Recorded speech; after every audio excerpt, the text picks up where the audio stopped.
Yes. Welcome to Conversations with Cornelius. I am your host, Cornelius. Today, you will be engaged, entertained, and educated. Stay tuned. You are about to be CC'd. It is Conversations with Cornelius. What's up, people? It's a wonderful Wednesday, and the show cannot stop. I told y'all last week we would have LLC, CEO, CFO. This is her opportunity just to continue to encourage the believers, male and female, to follow your passions. And there is life after you think you've been broken. So without further ado, I introduce to some and present to others the LLC, CEO, CFO, COO, all those acronyms, proprietor, Victoria. Good morning to you, ma'am. Good morning. Good morning, Pastor Cornelius. I am just a servant of the Lord. You are a servant, but remember, part of your servanthood or servitude, part of mine, is making sure that we walk in our purpose and our calling and our gifts. And sometimes God uses brokenness to build purpose in us. Yes, And he as we walk through the scriptures, we find that most of the people that were used mightily by him had to experience a season or a state of brokenness. So you've experienced yours more than once. Yeah. I've experienced mine more than once. We've all experienced a state of brokenness. But with that being said, after the state of brokenness, as Romero has eloquently put it, it's launching time. It's launching time. Yeah, Hallelujah. it's launching time. It's So launching time. listen, take us back to the place where you knew that you had to do business and you was ready to do business after the healing because you After said the you heal. went to, yeah, Well, actually, it started during the healing process.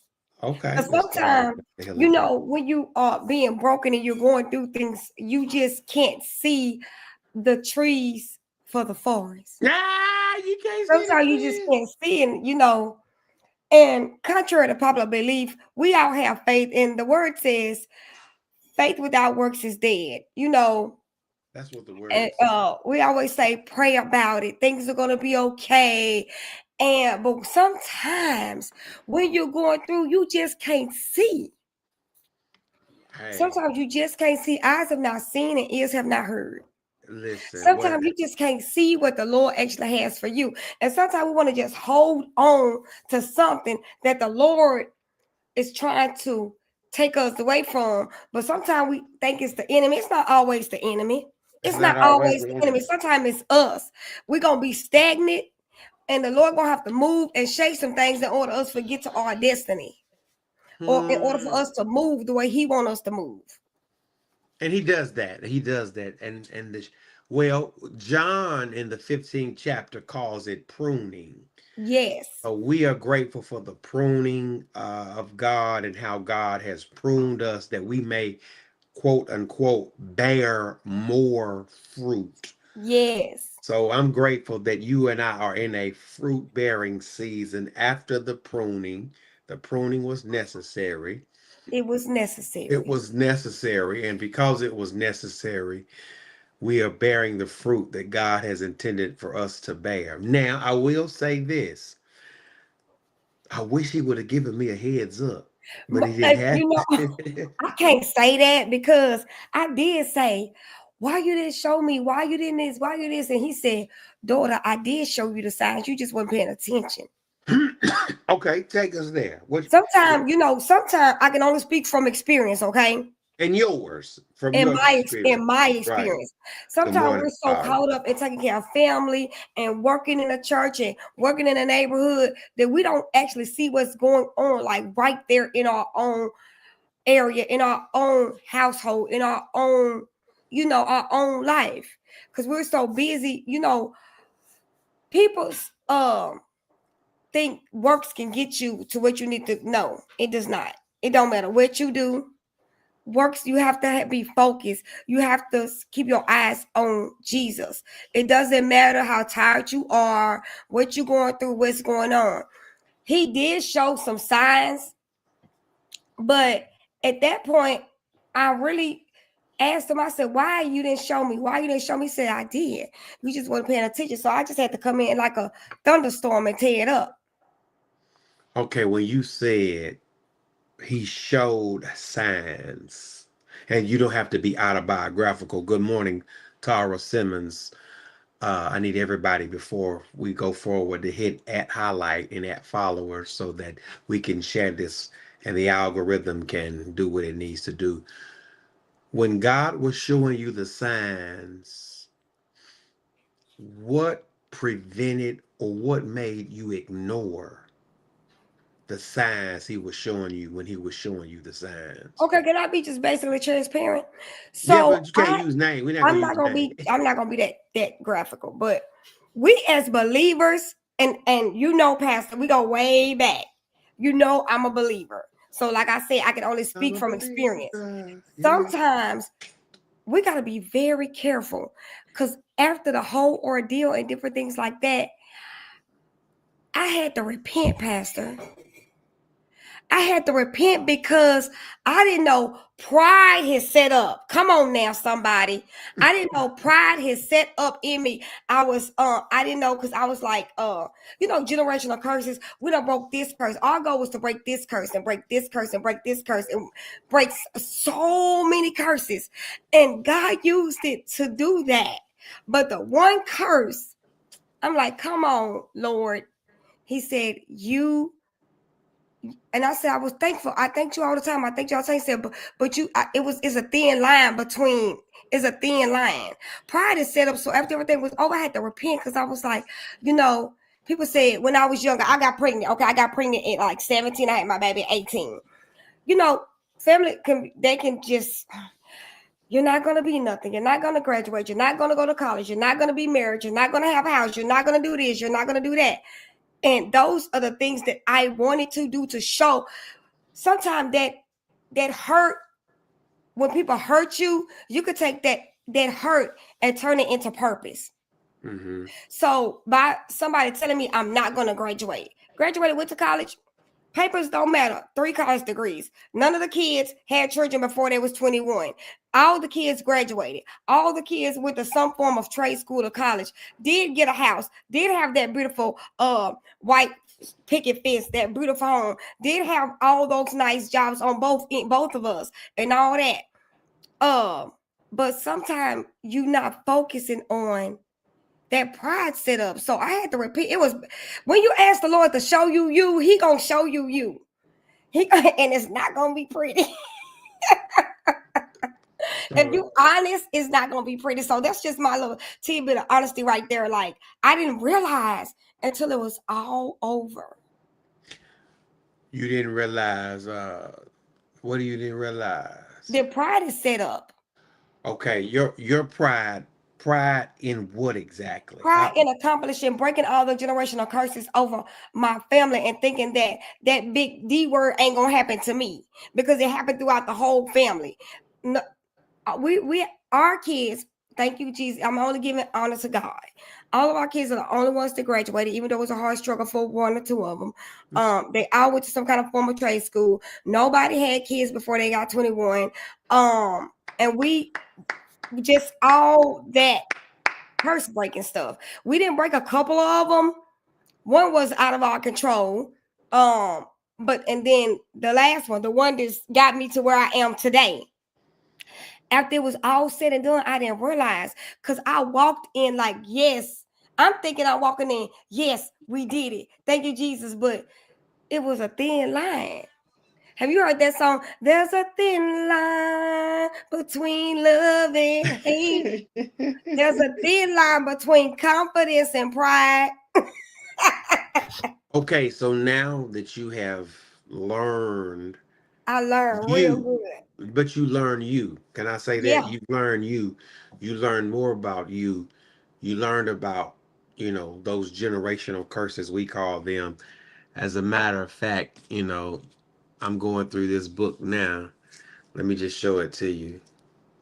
The emotional health leader. Yes, yes. Uh, and it talks about, and I said it last week, in the emotional healthy slash church or disciple, he talks about you've been covered in the blood of Jesus, Mm-hmm. but you still have the bones of granddaddy. You might have the blood of Jesus, but you got the bones of granddaddy. And Mm-hmm. it's very important that we as people, because there's some people Right. watching who might not be believers in the sense that you and I are believers. Right. And we offer Christ to you today. If you want to accept him, we will allow that opportunity. But until we sit down with our loved ones and start having these conversations, how do we handle conflict? Why is it so? Why do we promote healthy relationships when they are so unhealthy? Why is there so, or what is the root cause of the sibling rivalry in the family? Mm-hmm. Like these conversations have to be had at some point, and in the event they are not had, we continue the cycle of unhealthy relationships, masking it.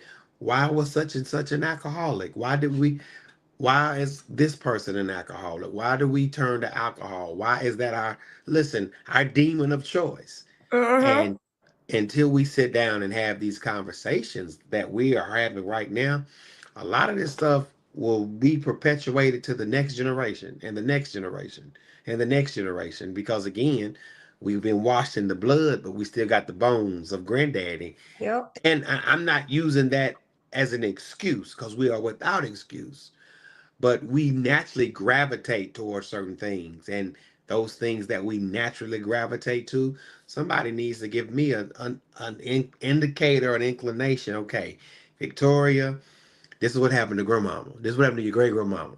This is what happened to your mama. Mm-hmm. Okay, you need to share this with your children and your grandchildren that, hey, we can nip some of this in the bud, or they can have a better view of who they are.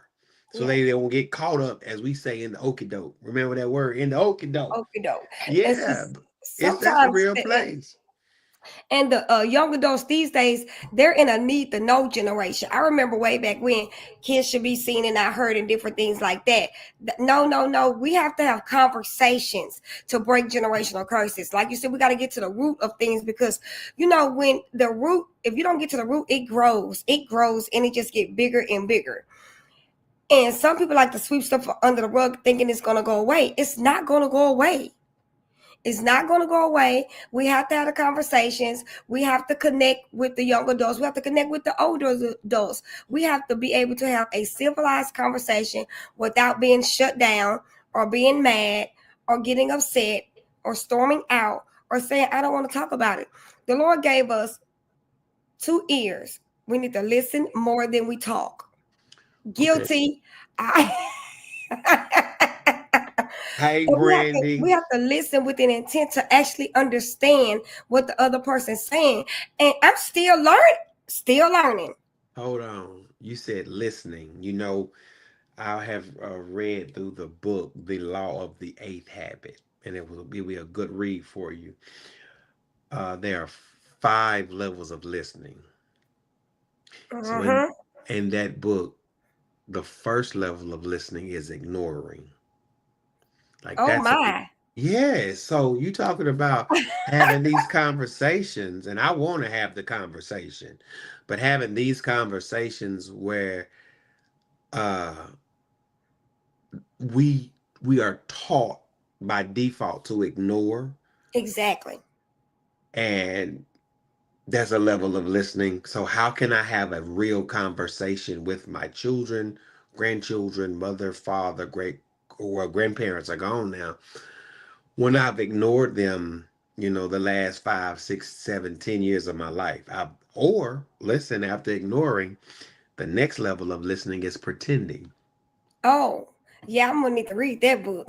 Oh, yes, because you talking about let's have this conversation. Let's sit and have this conversation. Number one, I need to walk through the next level, all levels of listening. And let me give you the third one, and I'll fourth one, and I'll make my point. Number three, the third level of listening is being selective. We only want to hear what we want to hear. Yep. The fourth level is being active, of course, and then the fifth level is being empathetic, where we're listening from the other person's point of view or walking in their shoes as they're talking. And that takes time. That takes some maturity on my level, on my end, on your end. Yeah. That, listen, if we are going to be who we need to be and have healthy relationships with our children and grandchildren, it's going to take a level of listening and some integrity. Because, listen, and I'll say this, not that this is reflective of my house, because it's not, but I know a lot of families who do not have just healthy relationships and they lived in the same house. Yeah. Yeah. That's true. They lived in the same house and they could possibly be in the same house now. So, and then you and I both know, because we come from some similar cultures and background, when you get 18, you got to get out of here. But what do you really know at 18? But and then What do I you know learned, at 18? and that's just an old school mechanism at 18. You got to get out when you get 18. You're not giving them any life skills.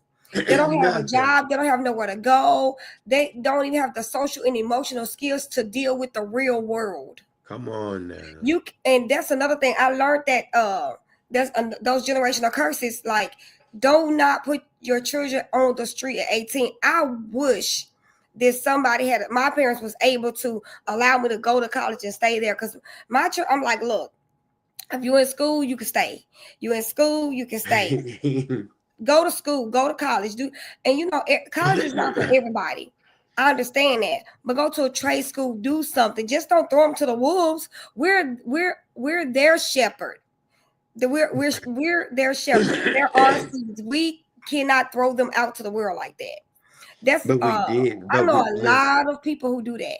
Yeah, but we've done that. Like when you get 18, you got to get out of here. But again, because you were done like that, and Right. because you were done like that, And we and think it's because okay. the grandma possibly, and then here you go to when you look at it, not saying for me per se, but when you go back to generational down the line, Mm-hmm. when you had a lot of siblings in the house, I mean, there wasn't no room. Think about it. Wasn't Yeah. no more like you big, you could go. So Yeah. we need to probably reel some of that back in, and as we're reeling some of that back in, no, as we're reeling all of that back in, to Yeah. sit down and understand at some point we need to have some healthy relationships with our, and I struggle with this, our adult children.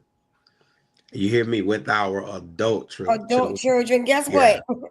Yeah. I don't try to throw them to the wolves either. yeah. Listen, it's at the root. What's going on, my girl? She said, "We. What about them ones who's disrespectful?" Yeah.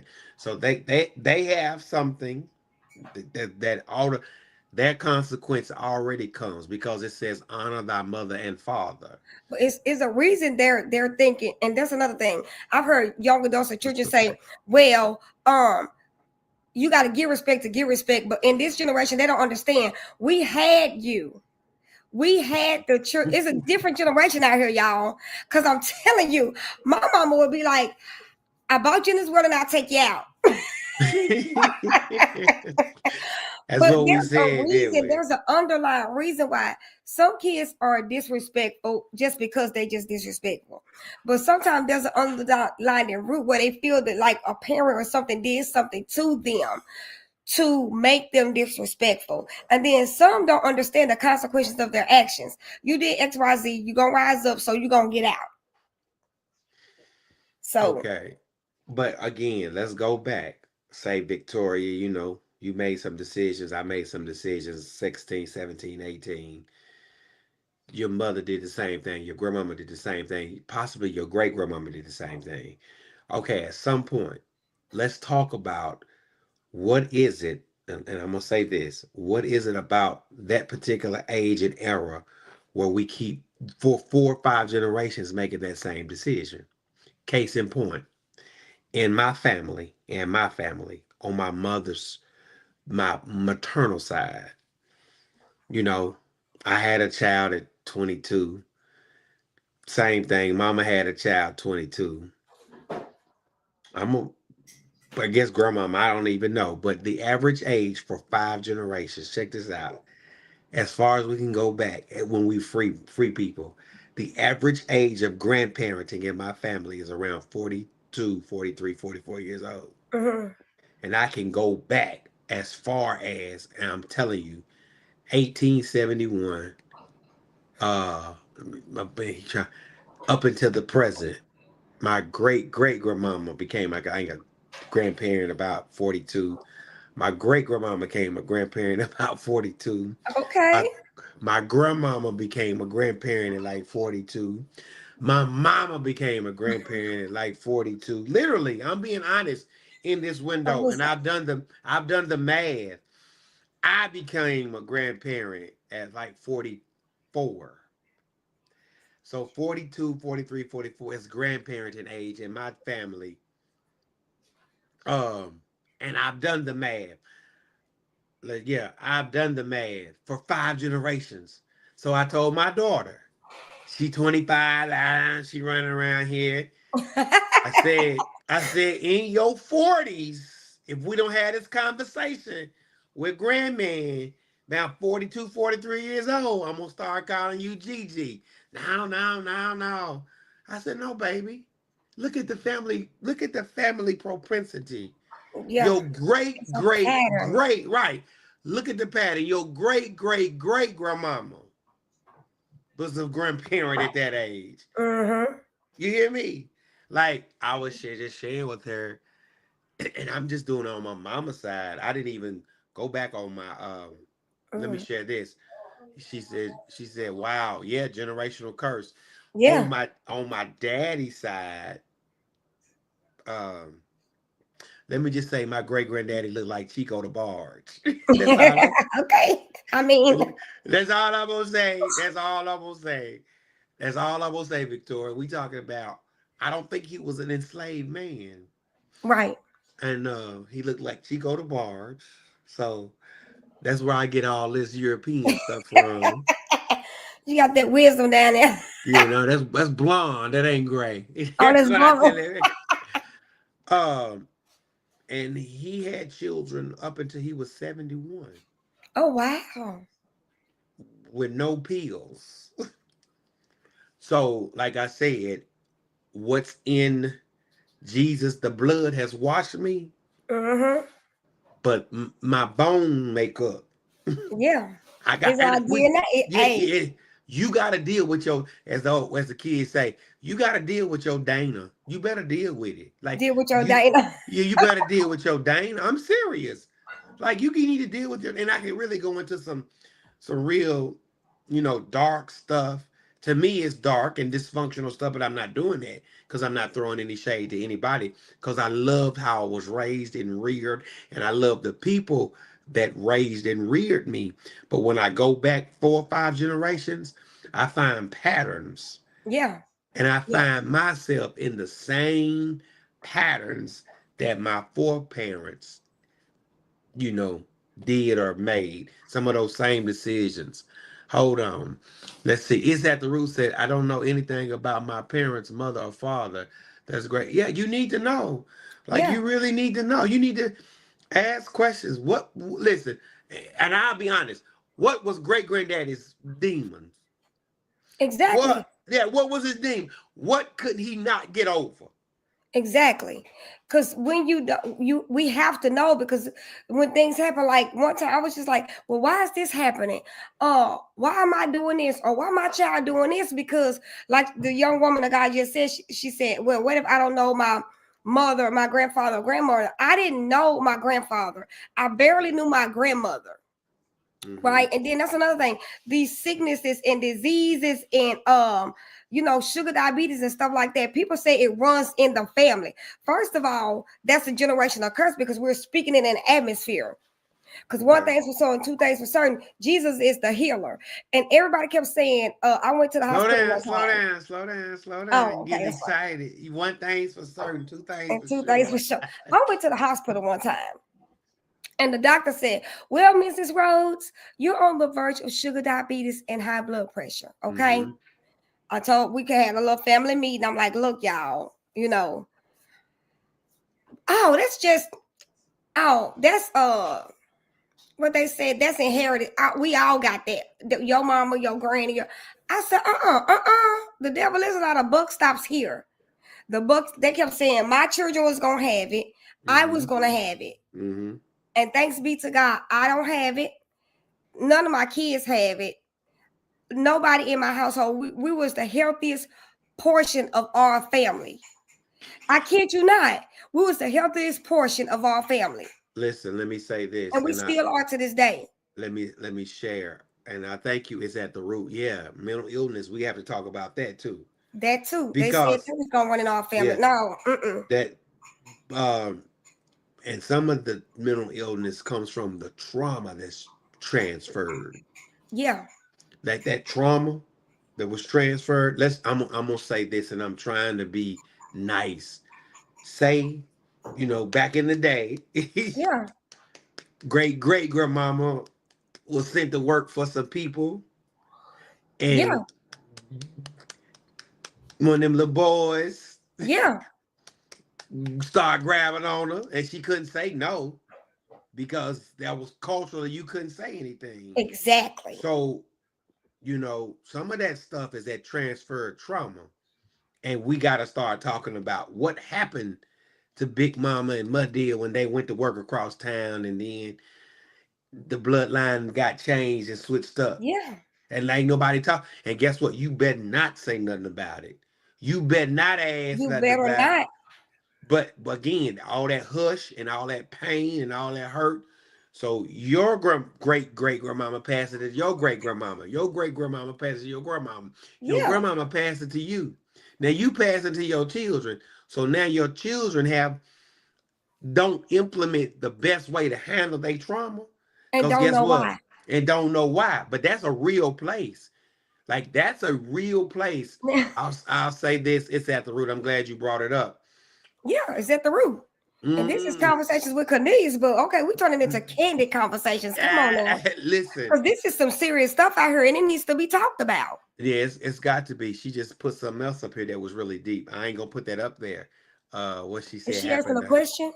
No, I she can't. said something. What's up, Kendra? But they did a study on some type of worm or something. How a worm. This is a worm. How it's stuff.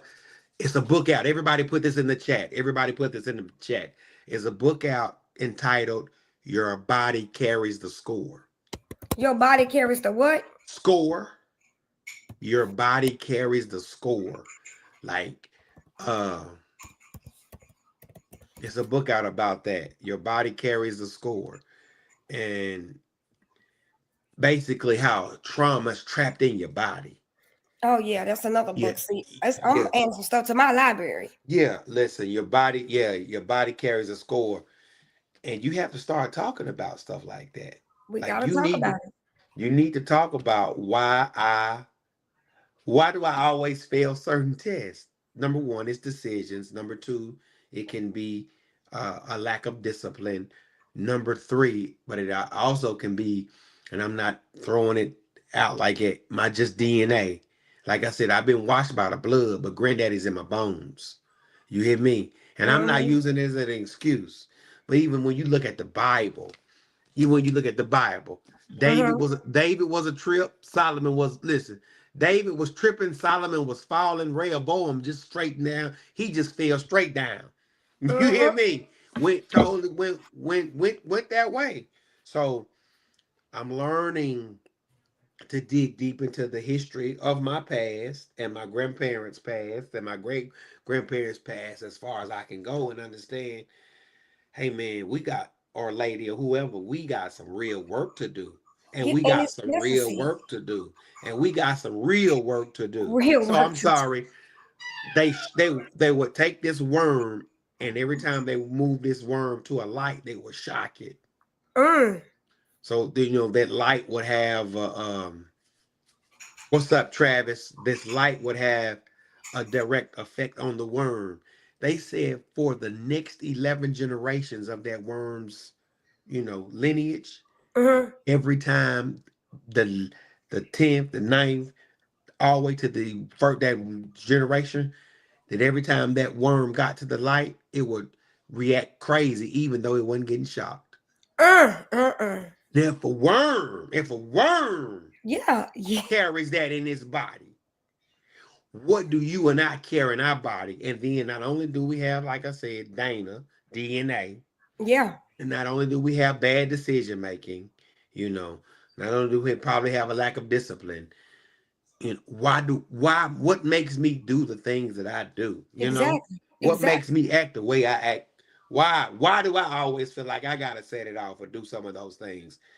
And case in point, you gotta have these conversations. You gotta have these conversations. Like somebody said, why do they always fail the test? They're gonna fail the test because they don't know what's causing them to fail the test. Like you're gonna keep going through the same test over and over again until you pass it.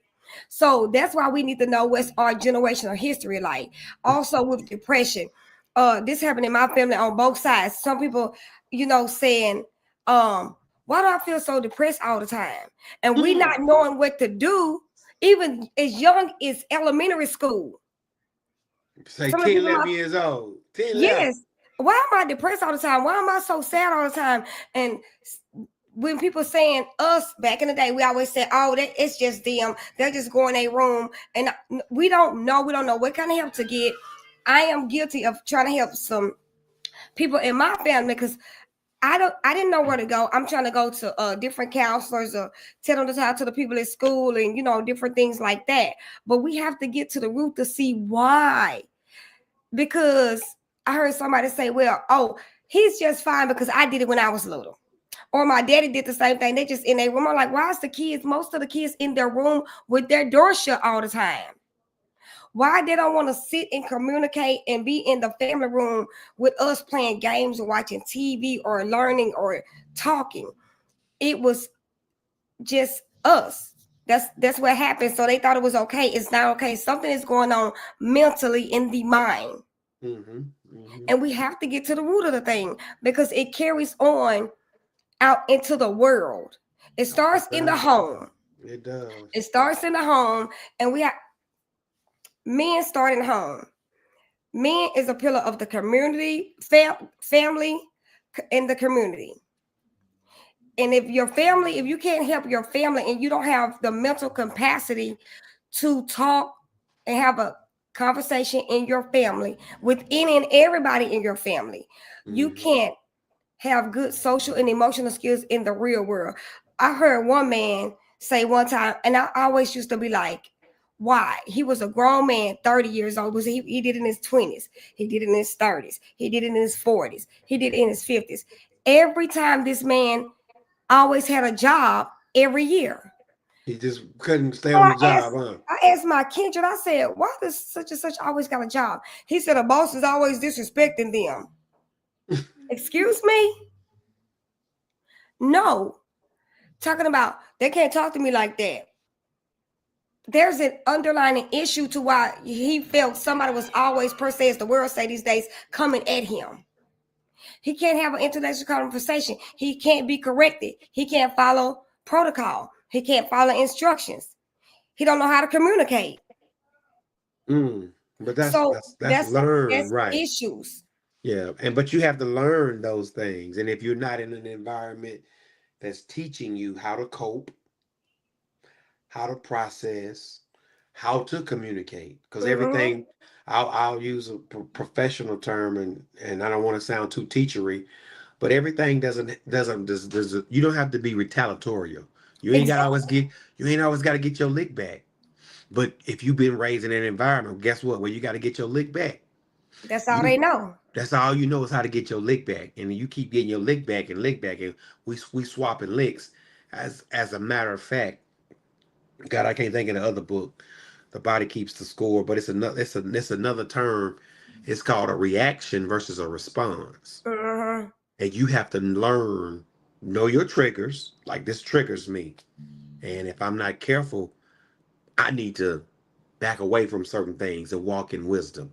So let Right. me just, all that's good, but tell us, and I mean, I don't want to switch gears. Why was therapy good for you? Oh, yes. Therapy was good for me. I recommend therapy to anybody. I recommend therapy to anybody because, again, I can only speak from experience. Like, I'm gonna use this for an example. One time we had company at the house. I think my kids or whatever, they was in their teens or whatever. I had a football player and a volleyball player. So I was one of those parents always got the whole team over there cooking for everybody. That's just the mothery in me, okay? So one time my daughter and I was talking. So we all talk fast and we all talk Right. loud. You talk fast. You Okay. talk fast. I'll be like, slow down. So we was talking and we was just talking that we understand we're dialoguing back and forth. You know, conversation is two ways. So we're just dialoguing and we understand every single word that come out of each other's mouth. One of their friends said, I thought y'all was arguing. We don't know what's going on because we don't know what's going on. Are they arguing? Is she talking to her mama? What are they doing? But that was one incident. And then another incident, like my children's father, he was looking at me and my youngest daughter. And he did the same thing. This was years. We had been married. All the kids was, he said, he went to something that my side of the family had. And we was all like that. The whole just loud and talking. It scared him. He said, oh my God, I see where you're getting from. So, but anyway, back to the counseling. She was like, look, I understand you from Mississippi. I understand because people are it was just natural. It's when you're surrounded, you're a product of your environment. Yes. So being raised like that, I did not know that was out of line and out of order. I didn't know that. What? You didn't know what was out of line and out of order. We all just talking and we're like talking at the same time, but we actually can understand each other. But if I do an outsider like that, they feel like I'm disrespecting them and I'm cutting them off. But I'm expecting them to be talking while I'm talking and we talking together. But I mean, I can laugh at it now, but man, if you could just been like a fly on the wall and seeing my family, how we interact with each other, y'all would think something was like mentally wrong with us. Like, no, for real. But right. That part of the counseling was good. That helped me in my social and emotional development skills. And I'm still working on that, y'all. But also it helped me with the counseling of the letdown of what I had as a picture perfect life and a picture perfect family, and where I thought I was going to be at like 45 and 50 and what I thought I was going to be doing. So that counseling helped me to realize that the book didn't end. Just turn the page, is a new chapter. We are the author of our book. We cannot allow somebody else to write the story. We cannot let somebody just close the book and call it a day and have our whole life depend on this one aspect of how we think our life should be. And as a believer, I don't want to be too preachery or whatever, but teaching is my passion. So we have to be conscious of God is the author and the finisher of our faith. And whatever he wants us to do, we're going to do it whether we like it or not. So we just can't allow the world to shut us down. We can't allow circumstances and life situations to stop us. We can't, because life happens and we are not exempt from the problems. We're not exempt from the giants. We're not exempt. They just come to us stronger and harder because God himself knows that he can trust us with the process. Even sometimes it may look like he can't because we're going through it. But if he bring you through it, men and women of God on the show, if he bring you to it, he going to bring you through it no matter what.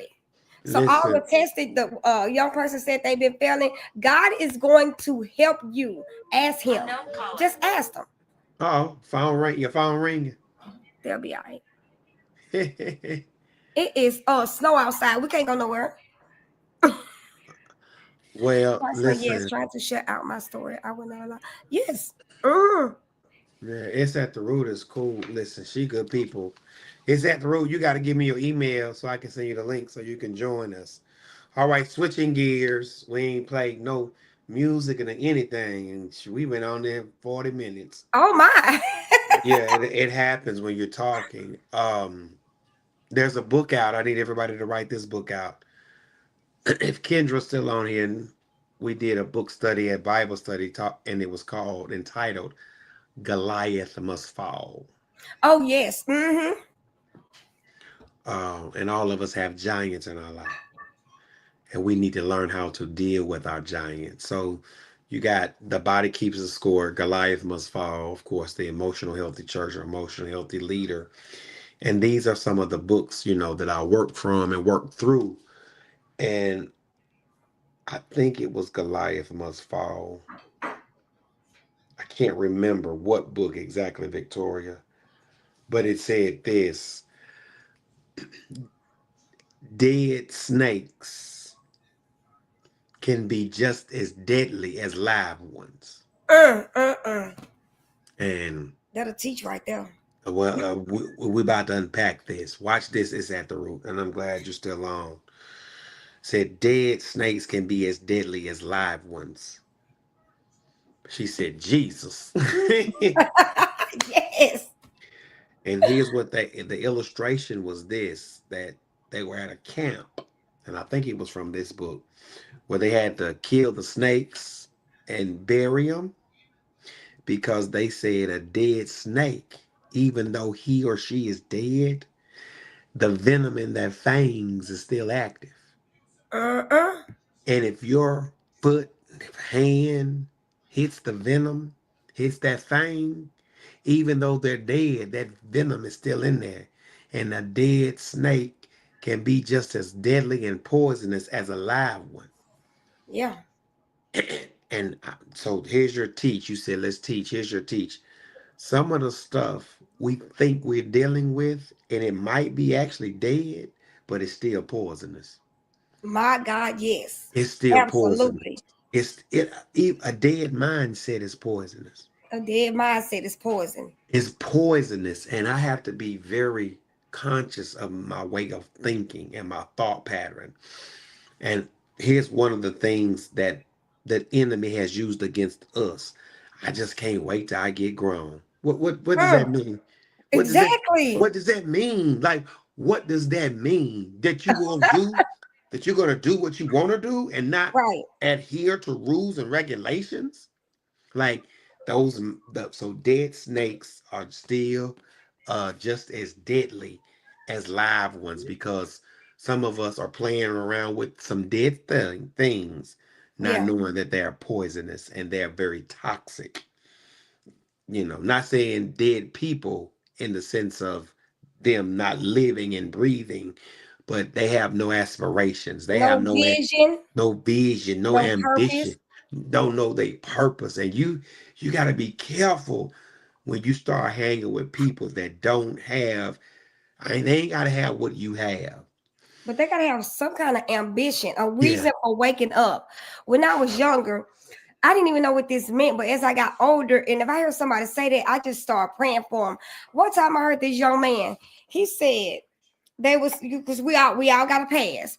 So it's called the street life. Okay. I Yeah, heard we this know. young Yeah. man say it doesn't somebody was gonna do something. They said there's gonna do something to him. It was not good.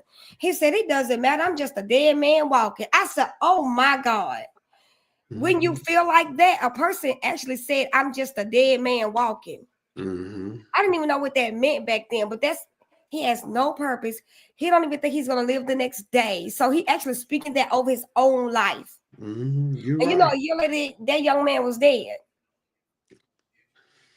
Because what? He is You had spoken. spoken it. He Yeah. has So no yeah. ambition, no reason for waking up, didn't care about the world, didn't care about anything. And that's an unhealthy place. We have to be healthy mentally, emotionally, physically, psychology. We have to be healthy all the way in every area of our life. Listen, you're talking about health and emotional health. The the it's either this book or the other book says, and he's so right. He says, wherever your emotions are, that's where your spirit is. Mm-hmm. Do you hear me? Yes. It's at the root. It's a Wherever, group. I've said that before, I felt dead mentally. Listen, wherever your emotions are, that's where your spirit is. I'll say it again. Yes. You cannot separate your emotional health from your spirit. And I never thought about that till I read the book. Like you said, why I feel so depressed? That's a Yeah. spirit of heaviness. Spirit of heaviness. That's a spirit of heaviness. That's wherever your emotions are, that's where your spirit is. That's why, you know, I'm not trying to make people what I am, but I want people to be more conscious of your emotional health because that's where your spirit is. And you can put something in the atmosphere that later you have to deal with. And who's to say you ready? You're gonna be have the wherewithal and the capacity to deal with it when that thing um come to light or come to fruition. Here she go. It's at the root said, I'm better now. Yeah, yeah, yeah. Mm-hmm. Oh, this is deep. Look what she said, Victoria. What you I say? was I was carrying grief. 7. God almighty. Uh, with And at that's 7. that's See how look. damage. See how young it starts. That's Yes. exactly. And you damaged. Your body's keeping score. And they talk about the 5 stages of grief and what grief looks like. And then we say stuff from our goodness grief when something bad happen. Or you make me sick. Or Yeah, see, you you just you spoke it. you gonna be what you just said. But see, at 7 years old, the woman of God couldn't even tell an adult what they was actually feeling. They cannot verbalize That's real what true. I'm sure she couldn't express what she was feeling.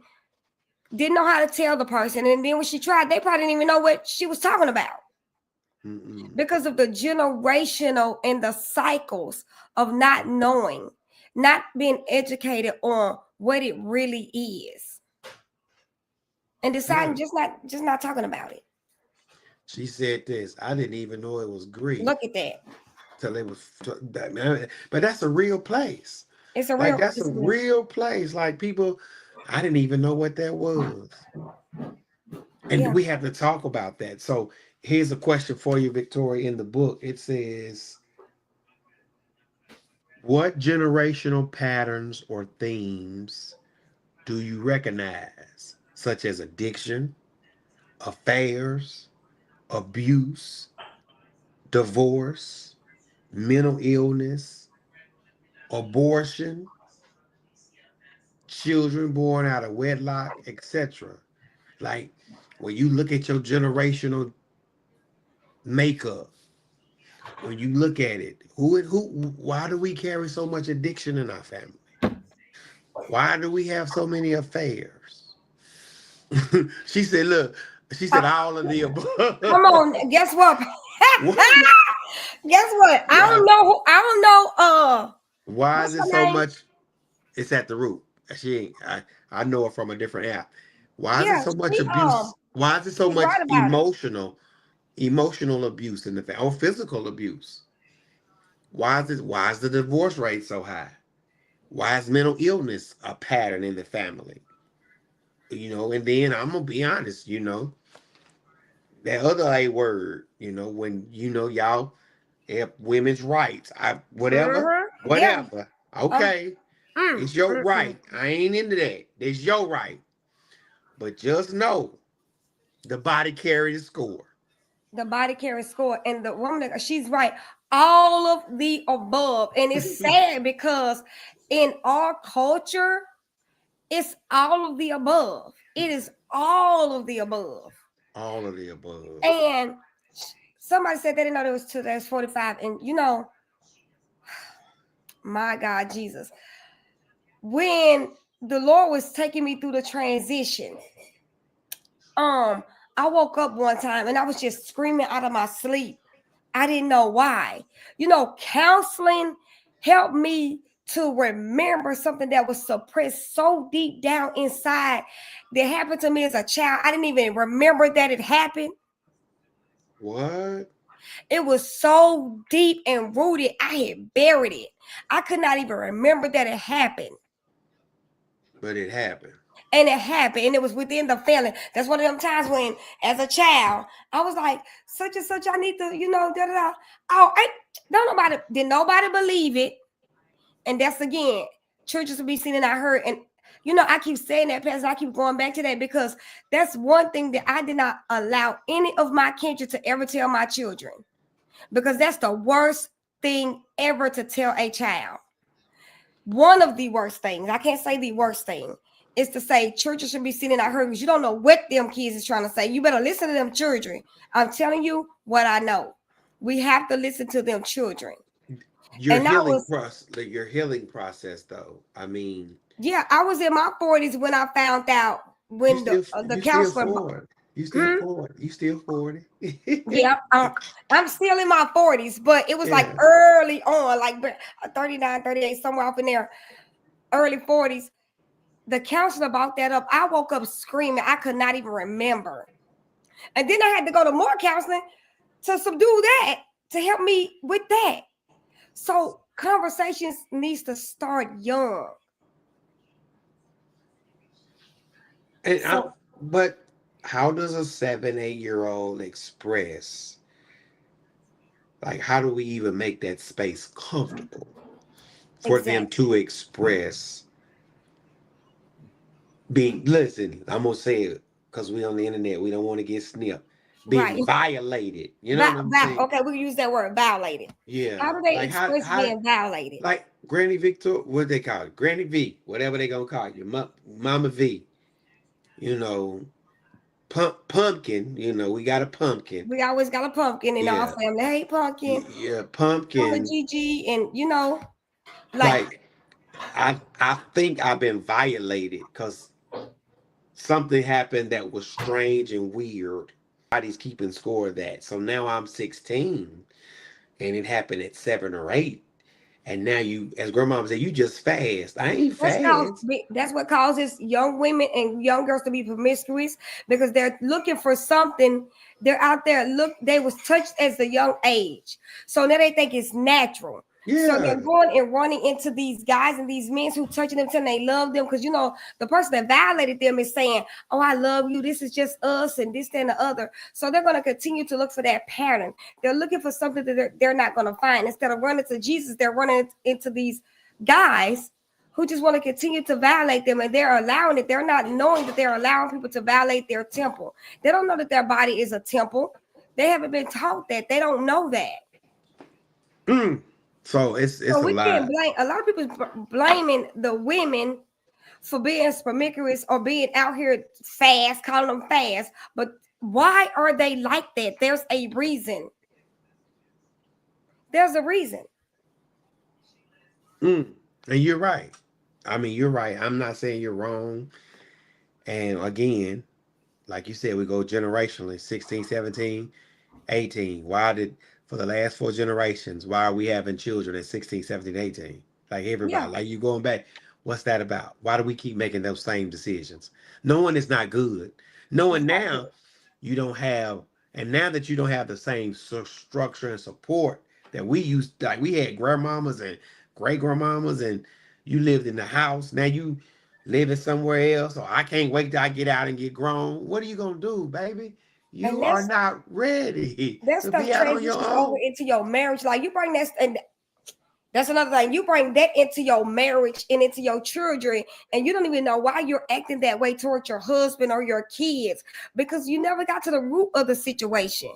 It just carries on over and over and over and over again.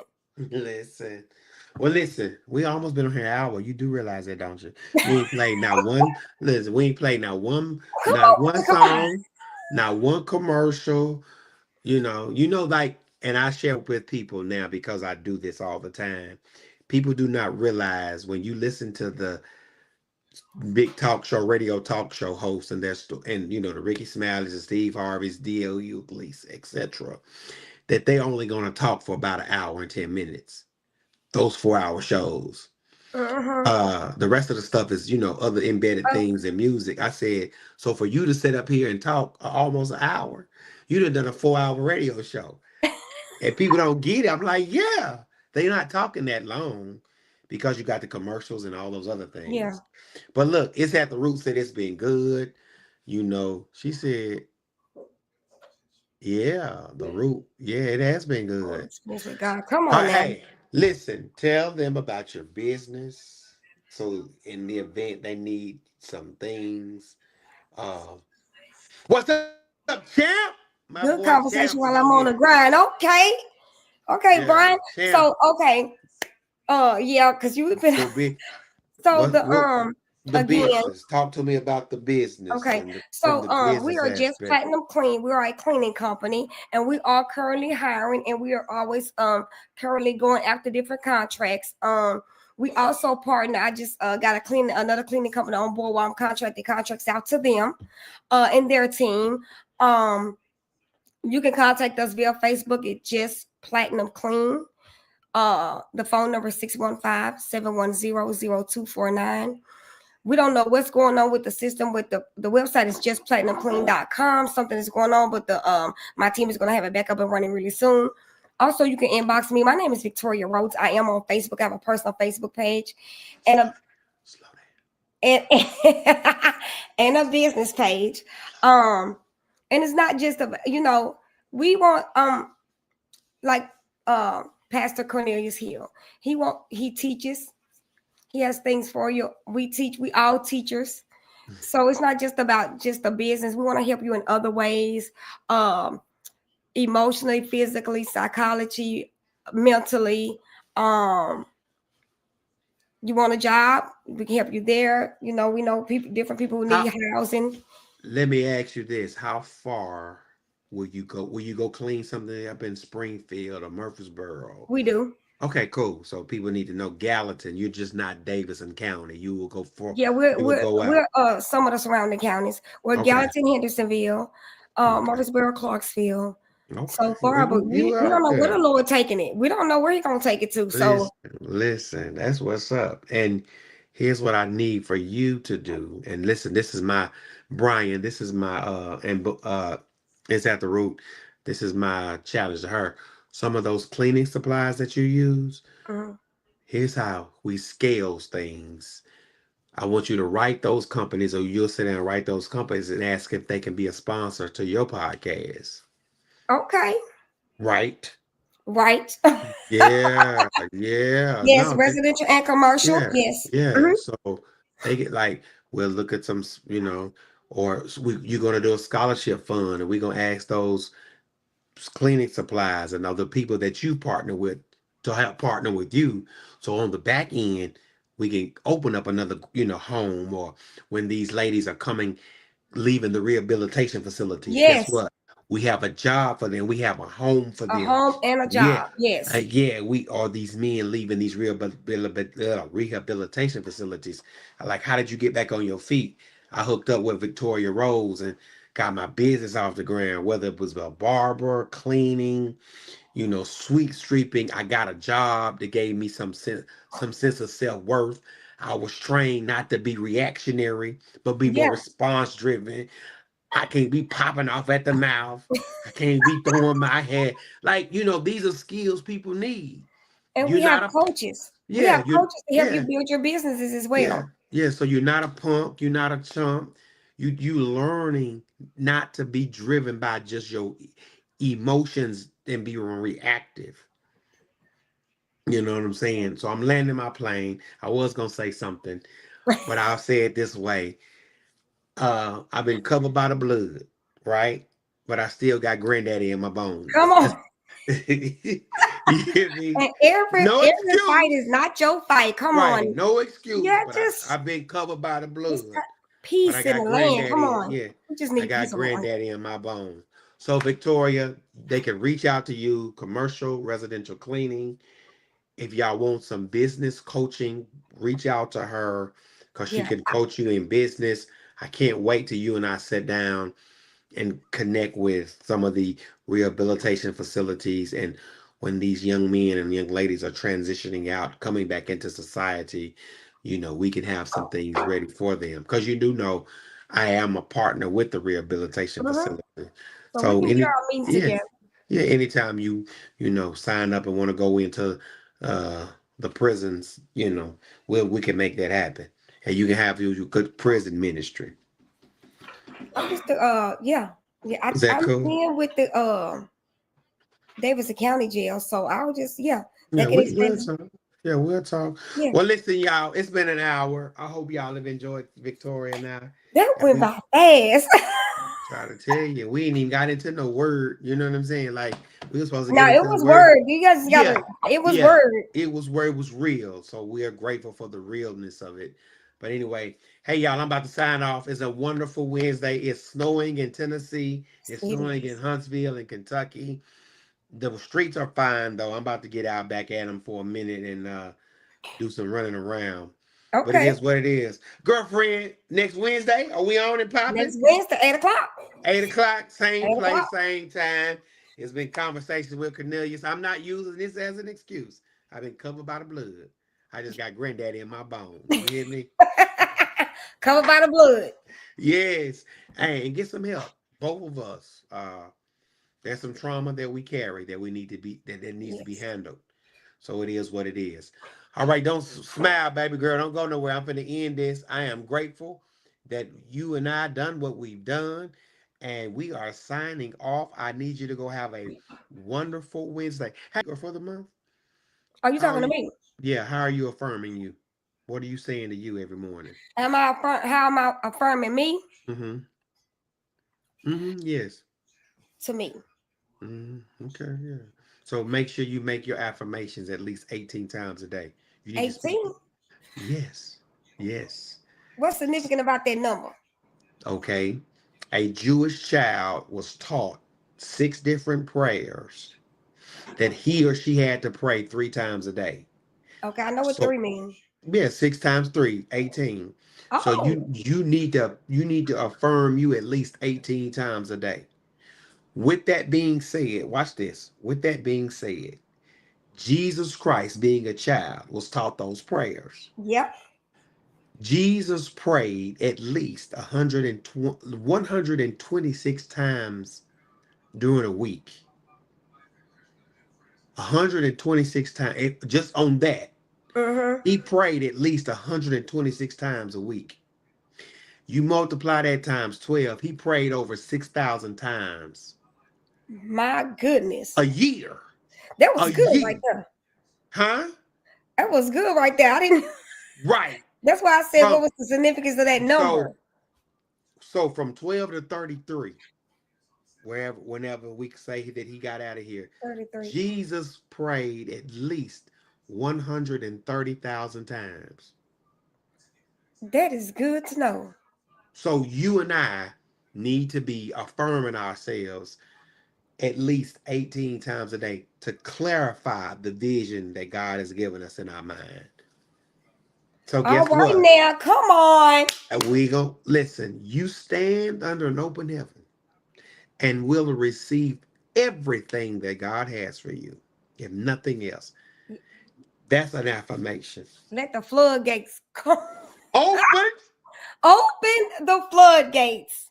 and let it rain. But Let it anyway, rain. that's where I get it from. So, hey, y'all, until next Wednesday, we'll see y'all here on Conversations with Cornelius and Vicky. Vic. Continue to make the rest of your day blessed. And remember, we're better together. We're better together. Peace and blessings. Don't go nowhere, Vic.